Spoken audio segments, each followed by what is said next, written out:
Hello viewers, welcome to ఏకమైస్ academy. ఈ రోజు మనం ఇండియా యొక్క ప్రెస్టీజియస్ డీప్ ఓషన్ మిషన్ గురించి డిస్కస్ చేస్తాం. మరి దీని గురించి ఎందుకు డిస్కస్ చేస్తున్నాము అంటే ఈ రీసెంట్గా యూనియన్ క్యాబినెట్ డీప్ ఓషన్ మిషన్ని కండక్ట్ చేయబోతున్నాం ఈ సంవత్సరంలోనే అనౌన్స్ చేయడం జరిగింది.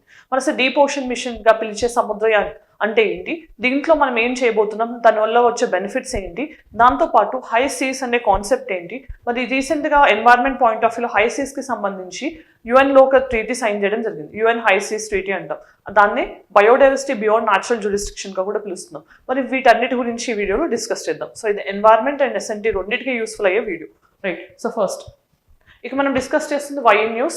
ఈ డీప్ ఓషన్ మిషన్ అంటే ఏంటి, ఇండియన్ ఓషన్ రీజియన్లో ఎందుకు ఎక్స్ప్లోర్ చేయాలనుకుంటుంది, దానివల్ల వచ్చే బెనిఫిట్స్ ఏంటి, అలానే ఇక్కడ యూస్ చేసే వెహికల్ని మత్స్య 6000 సబ్మర్సిబుల్ వెహికల్ అంటాం. దీనికి ఉన్న డిఫరెన్స్ ఏంటి, అలానే సిగ్నిఫికెన్స్ ఏంటి, దీని నుంచి వచ్చే బెనిఫిట్స్ ఏంటి, ఎన్వైర్మెంటల్ కన్సర్న్స్ ఏంటి, ఈ యుఎన్ క్లాస్తో పాటు బయోడైవర్సిటీ బియాండ్ న్యాచురల్ జ్యూరిస్డిక్షన్, దీన్నే హై సీస్ ట్రీటీ అంటున్నాం. దీని గురించి కూడా తెలుసుకుందాం, రైట్? సో ఫస్ట్ ఇది సిలబస్ పాయింట్ ఆఫ్ వ్యూలో ఎస్ఎన్టీ ఎన్వైర్న్మెంట్ రెండింటికి యూస్ఫుల్ అయ్యే టాపిక్. సో మరి ఇప్పుడు మనం రీసెంట్గా చూస్తే ministry of earth sciences, very important. మనకి డీప్ ఓషన్ మిషన్ ని కండక్ట్ చేయబోతోంది ఎవరు అని అంటే మినిస్ట్రీ ఆఫ్ ఎర్త్ సైన్సెస్. వాళ్ళు ఏం చెప్పారు, we're going to launch first human underwater exploration mission, అంటే డీప్ ఓషన్ మిషన్, దీన్నే సముద్రయాన్ అంటున్నాం. మనం ఒక పక్కన స్పేస్ పాయింట్ ఆఫ్ వ్యూలో గగన్యాన్ మిషన్ ని లాంచ్ చేయాలనుకుంటున్నాం. అక్కడ 3 ఆస్ట్రోనాట్స్ ని 3 డేస్కి లో ఎర్త్ ఆర్బిట్లోకి పంపిస్తున్నాం. అలానే దీంట్లో భాగంగా సముద్రయాన్లో 6000 మీటర్స్ డీప్ ఓషన్లోకి పంపించి ఓషన్ బెడ్లో ఉండే వాటి గురించి ఇంట్రెస్టింగ్ ఫ్యాక్ట్స్ గురించి తెలుసుకునే ప్రయత్నమే ఈ deep ocean machine, right? So first దీని గురించి తెలుసుకుందాం. సో ఇక్కడ చూస్తే కనుక మనకి డీప్ ఓషన్ మిషన్ అనేది యొక్క ఫీచర్స్ ఏంటి, ఇవన్నీ ఇన్ఫోగ్రాఫ్లో ఉన్నాయి. సో ఇది మీరు డీటెయిల్గా పాజిటివ్ చదువుకోవచ్చు, but I explain, right? So ఇక్కడ ఏంటి అంటే డీప్ ఓషన్ మిషన్. మరి ఇది ఏంటి అని అంటే మనకి అండర్ వాటర్ ఎక్స్ప్లోరేషన్కి సంబంధించిన ఒక మిషన్ అనమాట. Under water exploration machine, okay? So ఇదేంటి మనకి అండర్ వాటర్ ఎక్స్ప్లోరేషన్ మిషన్ అంటే మనం డీప్ ఇన్ ద ఓషన్ ఏదైనా ఎక్స్ప్లోర్ చేయడానికి ఏం ఎక్స్ప్లోర్ చేస్తున్నాం, బయోడైవర్సిటీతో పాటు అక్కడున్న మినరల్స్ కానీ దాని యొక్క వెల్త్ ఏంటి, ఇవన్నీ తెలుసుకునే ప్రయత్నం చేస్తున్నాం, రైట్? సో మరి ఈ అండర్ వాటర్ ఎక్స్ప్లోరేషన్ మిషన్ మనకి దేని హెల్ప్ చేస్తుంది, బ్లూ ఎకానమీకి హెల్ప్ చేసే విధంగా దీన్ని మనం డిజైన్ చేసుకున్నాం, రైట్? బ్లూ ఎకానమీ యొక్క బెనిఫిట్స్ ఏంటి Indian economic growth point of వ్యూలో. మరి ఇది ఎవరు ఇంప్లిమెంట్ చేస్తున్నారు, ministry of earth sciences, right? So ministry of earth sciences అనే దీన్ని ఒక సెంట్రల్ సెక్టార్ స్కీమ్గా ఇంప్లిమెంట్ చేయబోతోంది. సెంట్రల్ సెక్టార్ స్కీమ్ అంటే ఏంటి, మరి సెంటర్ మాత్రమే ఫండింగ్ ఇస్తుంది. మరి ఎంత ఫండింగ్ ఇచ్చింది మనకి ఇక్కడ 4077 crore రూపీస్ అనేది దీనికి ఇవ్వడం జరిగింది, రైట్? సో మరి ఇక్కడ మనం గుర్తుపెట్టుకోవాల్సిన అంశం ఏంటి, ఇది ఎప్పుడు అనౌన్స్ చేశారు అంటే 2021లో అనౌన్స్ చేశారు. ఇది ఎప్పటి వరకు ఇంప్లిమెంటేషన్ ఉంటుంది, 5 years అని అనౌన్స్ చేశారు. సో అంటే 2021 నుంచి 2026 వరకు ఇది ఇంప్లిమెంటేషన్లో ఉండబోతోంది, రైట్? సో ఇది బేసిక్ ఫీచర్స్ అనమాట. మరి ఇది కాకుండా మనం తెలుసుకోవాల్సింది ఏంటి అంటే మనకి ఇక్కడ మెయిన్ ఆబ్జెక్టివ్ ఏంటి అని చూస్తే కనుక మనకి ఇది ఒక సబ్మర్సిబుల్ వెహికల్ అనమాట. సబ్మర్సిబుల్ వెహికల్ అంటే ఏంటి, జనరల్గా మనకి సబ్మెరైన్కి సబ్మర్సిబుల్ వెహికల్కి డిఫరెన్స్ తెలియాలి. సబ్మెరైన్ అంటే ఏంటి, జనరల్గా defence point of view use చేస్తాం. అవి చాలా long period under water stay చేస్తాయి అనమాట. మరి ఇక్కడ ఆటోమేషన్ ఉంటుంది, అవి ఆటోమేటిక్ గైడెన్స్ యూజ్ చేస్తాయి, అలాంటి సిస్టమ్సే సబ్మరైన్స్. మరి సబ్మర్సిబుల్ వెహికల్స్ అంటే ఏంటి, ఇవి ఏంటంటే జనరల్గా మనకి షార్టర్ టర్మ్స్ కోసం మనం ఏదైనా ఎక్స్ప్లోర్ చేయాలన్నా, రీసెర్చ్ చేయాలన్నా, ఏదైనా సైంటిఫిక్ స్టడీస్ కండక్ట్ చేయాలన్నా, అంటే సైంటిఫిక్ నాలెడ్జ్ని ఇంకా ఇంక్రీజ్ చేసుకోవడానికి, ఆగ్మెంట్ చేయడానికి యూజ్ చేసే వెజల్స్ని ఏమంటాం, రీసెర్చ్ వెజల్స్ని సబ్మర్సిబుల్ వెహికల్స్ అంటాం. అలాంటి ఒక సబ్మర్సిబుల్ వెహికలే ఈ మత్స్య 6000 అనమాట, రైట్? సో ఈ సబ్మర్సిబుల్ వెహికల్ నేమ్ ఏంటి, మత్స్య 6000. ప్రాపర్గా నేమ్ చెప్పాలి అని అంటే కనుక మత్స్య 6000. సో దీని proper name Varaha 6000 submersible vehicle అంటున్నారు, రైట్? మరి దీంట్లో ఏం చేస్తున్నాం మనం, ఓషన్ ఫ్లోర్లో 6000 meters deep, okay, 6000 meters deep ocean ఫ్లోర్లోకి వెళ్ళి అక్కడ మనం ఎక్స్ప్లోరేషన్ అనేది చేయబోతున్నాం అనమాట, ఓకే? అక్కడ ఎక్స్ప్లోరేషన్ అనేది చేస్తున్నాం, రైట్? సో అది ఈ మిషన్ యొక్క ఆబ్జెక్టివ్స్. మరి ఇక్కడ మనం గుర్తుపెట్టుకోవాల్సింది ఏంటి, ఇక్కడ మనం లాంచ్ చేస్తున్న సబ్మర్సిబుల్ వెహికల్ పేరు మత్స్య 6000 అనుకున్నాం, రైట్? మరి దాన్ని ఎవరు డెవలప్ చేశారు అని అంటే national institute of ocean technology. ఎక్కడుంది ఇది, చెన్నైలో ఉంది, NIOT అంటాం. సో ఇది ఒక అటానమస్ ఆర్గనైజేషన్ చెన్నైలో ఉంది, వాళ్ళు డెవలప్ చేశారు, రైట్? సో మరి దీని గురించి ఇంకా ఇంట్రెస్టింగ్ ఫీచర్స్ మనం తెలుసుకోవాల్సింది ఏంటంటే ఇది ఇప్పుడు ఇలా లాంచ్ చేయడం వల్ల ఇండియా 6th కంట్రీ అయింది ప్రపంచంలో. మరి 6th కంట్రీ అంటే ఇంతకు ముందు ఉన్న కంట్రీస్ ఏంటి అంటే యుఎస్ కానీ, రష్యా కానీ, చైనా, జపాన్, ఫ్రాన్స్. ఈ 5 కంట్రీస్ కూడా ఇంతకు ముందు వాళ్ళ ఓన్ సబ్మర్సిబుల్ వెహికల్స్ని డీప్ ఓషన్ ఎక్స్ప్లోరేషన్స్ కోసం లాంచ్ చేశారు. సో ఇప్పుడు ఇండియా 6th కంట్రీ అవబోతోంది, రైట్? సో మరి ఇక్కడ మనకు గుర్తుపెట్టుకోవాల్సింది ఏంటి? ప్రైమ్ మినిస్టర్ యొక్క scientific and technological innovation advisory council అనేది ఒకటి ఉంటుందన్నమాట. సో మనకి సైంటిఫిక్ రీసెర్చ్ని కానీ టెంపర్ని కానీ ప్రమోట్ చేయడానికి, ఇన్నోవేషన్స్ని తీసుకురావడానికి ప్రైమ్ మినిస్టర్కి ఒక అడ్వైజరీ కౌన్సిల్ ఉంటుంది. ఆ అడ్వైజరీ కౌన్సిల్ ఒక 9 టెక్నాలజికల్ మిషన్స్ని లాంచ్ చేస్తే దాంట్లో ఒకటి ఈ డీప్ ఓషన్ మిషన్ అనమాట. దీన్ని మనం సముద్రయాన్ అని కూడా అంటున్నాం. ఓకే, సముద్రయాన్ అని కూడా అంటాం. సో ఈ 9 మిషన్స్లో ఒకటి. ఇది upcoming examinations point of view చాలా చాలా ఇంపార్టెంట్. ఎందుకంటే ఏపీపీఎస్సీ చాప్టర్ 1 SNTలో క్లియర్గా టెక్నాలజికల్ మిషన్స్ గురించి కూడా మెన్షన్ చేశారు. సో ఆ 9 టెక్నాలజికల్ మిషన్స్ కూడా ఒకసారి చూసుకోండి examination point of view. Then మరి ఇక్కడ మనకి మెయిన్గా ఆబ్జెక్టివ్స్తో పాటు తెలుసుకోవాల్సిన మిషన్ ప్లాన్స్ ఆర్ పిల్లర్స్ ఏంటి అంటే టెక్నాలజికల్ డెవలప్మెంట్. మరి ఇక్కడ టెక్నాలజికల్ డెవలప్మెంట్ అంటే ఏంటి?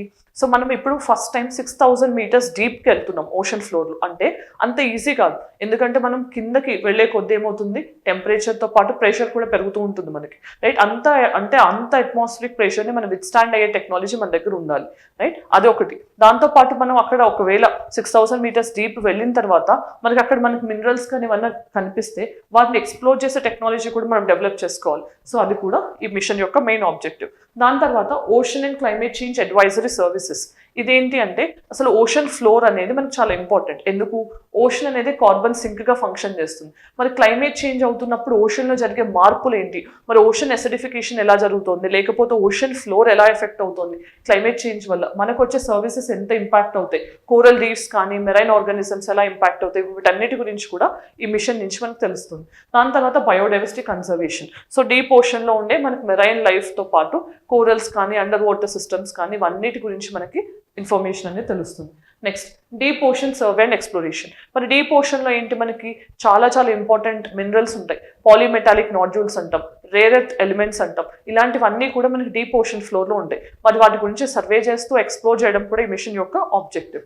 Then energy and fresh water from the ocean. So మనకి డీప్ ఓషన్లో జియోథర్మల్ ఎనర్జీతో పాటు మనకి జనరల్గా జియోథర్మల్ అంటే ఏంటి, ఇంటీరియర్ ఆఫ్ ద ఎర్త్ నుంచి వస్తూ ఉంటుంది, హాట్ థర్మల్ వెంట్స్ నుంచి. సో రీసెంట్గా మనకి డీప్ ఓషన్ మిషన్లో భాగంగానే ఇండియన్ ఓషన్ రీజియన్లో హైడ్రోథర్మల్ వెంట్స్ అనేవి ఐడెంటిఫై అయ్యాయి, రైట్? అక్కడ అంటే హాట్ స్ప్రింగ్స్ అండ్ గీజర్స్ నుంచి మనకి హాట్ వాటర్ వస్తుంది, దాని నుంచి ఎలక్ట్రిసిటీ జనరేట్ చేస్తే కనుక దాన్ని జియోథర్మల్ ఎనర్జీ అంటాం. దాంతోపాటు మనకి మెయిన్గా ఇక్కడ మనకి ఓషన్ థర్మల్ ఎనర్జీ అంటాం. వేవ్ ఎనర్జీ అయినా అవ్వచ్చు, టైడల్ ఎనర్జీ అవ్వచ్చు. అలాంటి వాటిని హార్నెస్ చేయడంతో పాటు marine station for ocean biology, ఇక్కడ ఒక మెరైన్ స్టేషన్ ఎస్టాబ్లిష్ చేసి ఓషన్ బయాలజీ అంటే ఓషన్ లైఫ్ ఎలా ఉంటుంది వీటన్నిటి గురించి తెలుసుకోవడానికి, రీసెర్చ్ చేయడానికి కూడా ఈ మిషన్ అనేది సపోర్టివ్గా ఉండబోతోంది. మరి దాంతోపాటు మనం అసలు ఇండియన్ ఓషన్ రీజియన్లో ఏం చేయబోతున్నాం? మరి సముద్రయాన్ మిషన్ అంటే ఏంటి? ఇది ఒక డీప్ ఓషన్ మిషన్. ఇప్పుడు అంటే డీప్ వాటర్ని ఎక్స్ప్లోర్ చేయడానికి మరి దాంట్లో ఉండే మినరల్స్ని మనం ఎక్స్ట్రాక్ట్ చేస్తూ రేపు నేషన్ సెక్యూరిటీ పాయింట్ ఆఫ్ వ్యూలో కానీ, లేకపోతే ఎనర్జీ రిక్వైర్మెంట్స్ మనకి రోజు రోజుకి పెరుగుతున్నాయి కదా, వాటిని ఫుల్ఫిల్ చేసుకోవడానికి కానీ ఈ మిషన్ అనేది ఖచ్చితంగా హెల్ప్ అవుతుంది. సో దాన్ని మేము ఏం యూజ్ చేస్తున్నాం? వరాహ డీప్ ఓషన్ మైనింగ్ సిస్టమ్ని యూజ్ చేస్తాం. దాన్నే మత్స్య 6000 కూడా ఉంటున్నాం, రైట్? దెన్ మరి ఇక్కడ మత్స్య 6000 అంటే ఏంటి? సో ఇది ఒక submersible vehicle. So 6000 meters deep ఇది మునిగిన తర్వాత అక్కడ మనకి రీసెర్చ్ చేయడానికి హెల్ప్ అవుతుంది.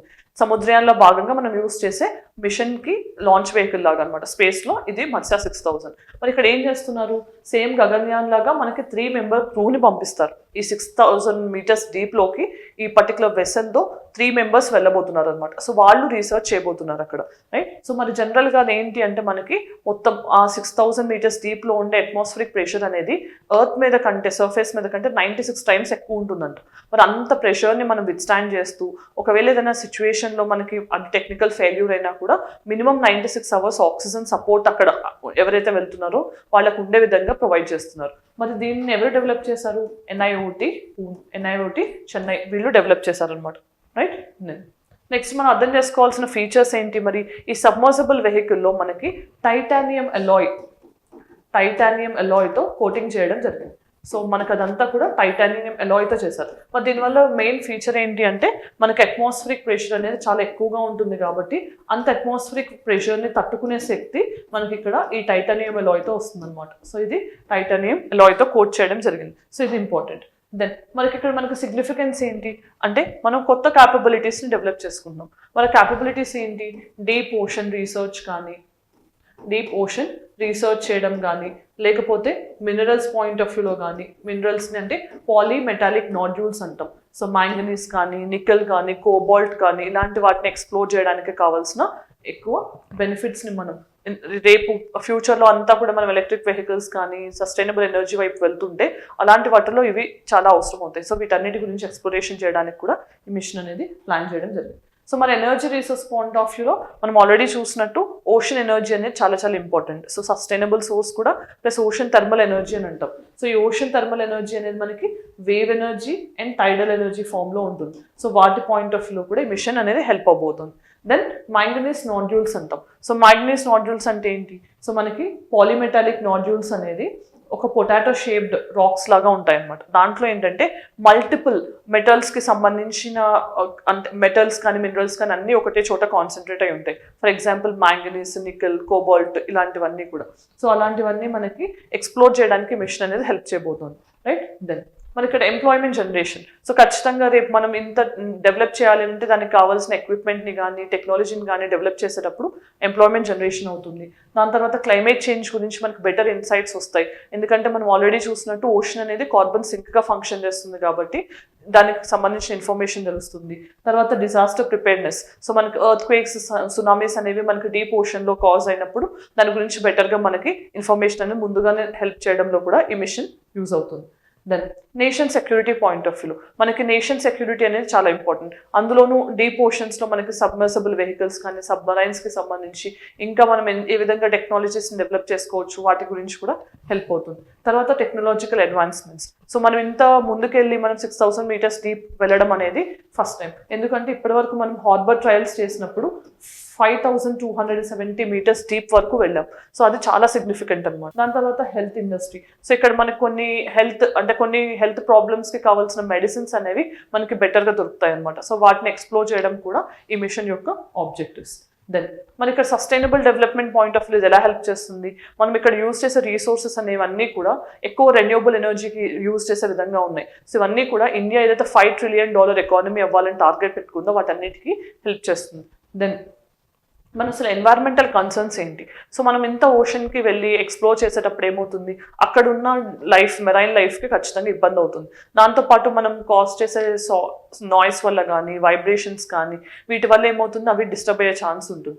దాంతోపాటు మెరైన్ లైఫ్కి కూడా జనరల్గా దీని నుంచి ఏదన్నా ఫర్ ఎగ్జాంపుల్ ఏదైనా ఫ్యూయల్ కానీ ఏదైనా ఆయిల్ కానీ లీక్ అయింది అనుకోండి, అక్కడ అంటే డీప్ ఓషన్లో ఉన్న ఫ్లోర్ మీద ఉన్న ఆర్గానిజమ్స్కి కూడా ఇది ఇంపాక్ట్ అయ్యే ఛాన్స్ ఉంది.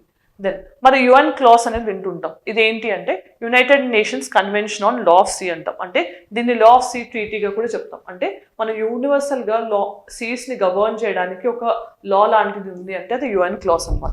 మరి ఇదేంటి, మనం 1982లో సైన్ చేసుకున్న ట్రీటీ అనమాట. UN మెంబర్ కంట్రీస్ సైన్ చేసి. సో మరి ఇక్కడ 5 మెయిన్ జోన్స్గా డివైడ్ చేశారు. అంటే వాటర్స్ని 5 మెయిన్ జోన్స్గా డివైడ్ చేశారు. ఒకటి internal waters, okay, internal waters ఒకటి.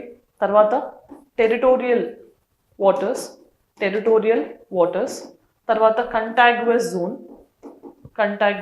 Zone, right. సో దాని తర్వాత మనకి ఎక్స్క్లూజివ్ ఎకనామిక్ జోన్ అంటాం. దీని తర్వాత ఫైనల్గా మనకు ఉండేది హై సీస్ అనమాట. సో వీటికి సంబంధించిన అన్నిని గవర్న్ చేయడానికి ఉండే లానే UN క్లాస్ అంటాం. మరి ఇది ఒకసారి పిక్టోరియల్ ఫామ్లో చూద్దాం. సో మనకి జనరల్గా ఇది కోస్ట్ అనుకుంటే కోస్ట్ నుంచి మనకి 12 nautical miles ఉండేది టెరిటోరియల్ సీ అంటాం ఆర్ టెరిటోరియల్ వాటర్స్ అంటాం. ఇక్కడ కోస్ట్ నుంచి 24 kilometers అయితే దాన్ని కంటిగ్యుయస్ జోన్ అని అంటాం, రైట్. సో దాని తర్వాత ఇక్కడ నుంచి మనకి 200 nautical miles ఉంటే దాన్ని మనం ఎక్స్క్లూజివ్ ఎకనామిక్ జోన్ అంటాం. nautical miles అనమాట ఇవన్నీ కూడా, రైట్. అంటే ఇక్కడ వరకు అంటే ఈ కోస్ట్ నుంచి మనకి ఎక్స్క్లూజివ్ ఎకనామిక్ జోన్ వరకు స్టేట్కి రైట్స్ ఉంటాయి. మినరల్స్ విషయంలో కానీ, ఫిషింగ్ పాయింట్ ఆఫ్ వ్యూలో కానీ, mining and exploration point of వ్యూలో ఉంటాయి. కానీ ఈ ఎక్స్క్లూజివ్ ఎకనామిక్ జోన్ దాటిన తర్వాత హై సీస్ అనేది స్టార్ట్ అవుతుంది. ఆ హై సీస్ అనేవి ఏ కంట్రీకి ఆథరైజేషన్ ఇవ్వవు. అంటే ఆ హై సీస్ అనేవి అందరికీ ఓపెన్ ఫర్ ఆల్ అనమాట. దాంట్లో ఉన్న రీసోర్సెస్ పాయింట్ ఆఫ్ వ్యూ అందరికీ సమాన హక్కులు ఉంటాయి. స్టేట్ నా వాటర్ బాడీ దగ్గరలో ఉంది అని చెప్పి క్లెయిమ్ చేయడానికి ఉండదు. సో మరి ఈ హై సీస్ని ప్రొటెక్ట్ చేయడానికి మనం ఏంటి, ఈ మధ్య కాలంలోనే లాస్ట్ ఇయరే biodiversity beyond natural jurisdiction or UN high seas ట్రీటీని సైన్ చేసాం. సో చాలా చాలా ఇంపార్టెంట్. ఒకసారి దాని గురించి కూడా డిస్కస్ చేద్దాం. సో ఫస్ట్ ఇక్కడ యుఎన్ హైసీస్ ట్రీటీని ఏమంటున్నాం మనం, బయోడైవర్సిటీ బియాండ్ న్యాచురల్ జ్యూరిస్డిక్షన్ అంటున్నాం, రైట్. సో ఇది ఏంటి అంటే మనకి దీన్ని పారిస్ అగ్రిమెంట్ ఫర్ ఓషన్స్ అని కూడా అంటున్నారు, పారిస్ అగ్రిమెంట్ ఫర్ ఓషన్స్ అని. మరి ఇది ఏంటి అంటే మనకి ఈ మధ్య కాలంలో ఆల్మోస్ట్ ఆల్ 190 కంట్రీస్ సైన్ చేశాయి దీన్ని. సో దీంట్లో ఏంటంటే రాటిఫికేషన్ జరగడం వేరు, సైన్ చేయడం వేరు, ఓపెన్ చేశారు. సో దీంట్లో మెయిన్ కండిషన్ ఏంటి అంటే మనకు 30% ఆఫ్ ద హై సీస్ని 2030 వరకు రీస్టోర్ చేయడం అంటే ఏంటి, సో మనకి హై సీస్లో ఎక్కువగా మైనింగ్ కానీ ఎక్స్ప్లోరేషన్ కానీ ఆయిల్ అండ్ గ్యాస్కి సంబంధించిన రీసెర్చ్ కానీ ఫిషింగ్ కానీ ఇవన్నీ ఎక్కువ జరుగుతుంటాయి అన్నమాట. సో మరి వాటి వల్ల ఏమవుతుంది, ఆ పర్టికులర్ ఏరియా అనేది పొల్యూట్ అవుతుంది, కొంచెం డిస్టర్బ్ అవుతుంది. మరి వాటిని రీస్టోర్ చేసే విధంగానే ఈ హైసీస్ ట్రీటీని సైన్ చేశారనమాట. ఎందుకంటే ఇప్పటి వరకు మనకి హైసీస్కి సంబంధించి అసలు ఒక ట్రీటీ లేదు.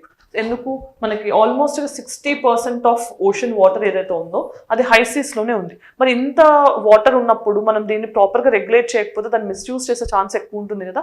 దానికోసం అని చెప్పి దీన్ని మనం హైసీస్ ట్రీటీగా పారిస్ అగ్రిమెంట్ ఫర్ ఓషన్గా సైన్ చేస్తాం. ఇది ఒక లీగల్లీ బైండింగ్ ట్రీటీ, అంటే మెంబర్ కంట్రీస్ ఎవరైతే సైన్ చేస్తారో వాళ్ళకి ఖచ్చితంగా దీంట్లో ఉన్న టర్మ్స్ అండ్ కండిషన్స్ని ఫాలో అవ్వాల్సి ఉంటుంది. మరి ఇది యుఎన్ క్లాస్ పరిధిలోకి రావడం జరిగింది, రైట్. సో మరి దీని గురించి ఒకసారి చూద్దాం. హైలైట్స్ ఆఫ్ ద ట్రీటీ ఏంటి, ఆల్రెడీ మనం చూసినట్టు 30% ఆఫ్ ద ఓషన్స్ని 2030 వరకు రీస్టోర్ చేయాలి.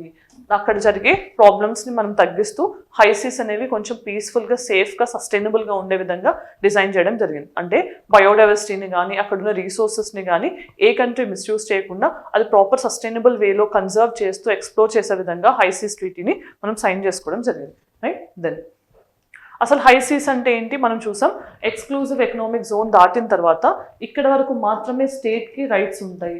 ఇదంతా ఓపెన్ ఫర్ ఆల్ అనమాట, కామన్ ఏరియా అని కూడా అంటాం. సో ఇది అందరికీ సంబంధించిన ఏరియా. సో ఈ పర్టికులర్ హైసీస్ని ఎక్స్ప్లోర్ చేయడానికి ఒక ట్రీటీ, ఒక గవర్న్ మెకానిజమే మనకి హైసీస్ ట్రీటీ అనమాట, రైట్. సో ఇదేంటి, greater than 200 nautical miles, greater than 200 nautical మైల్స్ని మనం హైసీస్ అంటాం ఆర్ ఓపెన్ అంటాం. సో దీన్ని గవర్న్ చేయడానికి హైసీస్ అనమాట, రైట్. మరి ఇప్పుడు ఒకసారి ప్రాక్టీస్ క్వశ్చన్ చూద్దాం.